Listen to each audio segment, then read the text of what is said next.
ကျွန်တော်လည်းမျိုးသားမဟုတ်ပါမမလဲတော့သူနေနန်းထွန်းတော့ဝါခမောက်ကိုလွယ်လို့လေရတယ်ကျွန်တော်ဘဝကြည်ပြင်းလာရတမှုမျိုးကိုရောက်ပေမယ်မျိုးသားမဟုတ်ပါမမလဲတော့သူရွာမှာပဲတွေပြောင်းတွေဆိုင်တဲ့ခါဘလွေတန်းစားစားပေးရင်နွားကြောင်ရင်တေးကိုကျူမမေ့နိုင်မလားမမလဲတော့သူအညာသားလေးတဲ့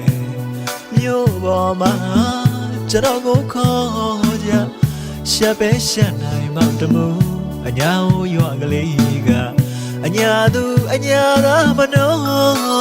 ကဖြူဘသူတွေပဲလို့ပြောတော့အညာတော့ကိုတော့မမေ့နိုင်တဘူးပြန်လာပါမယ်မမလဲတော့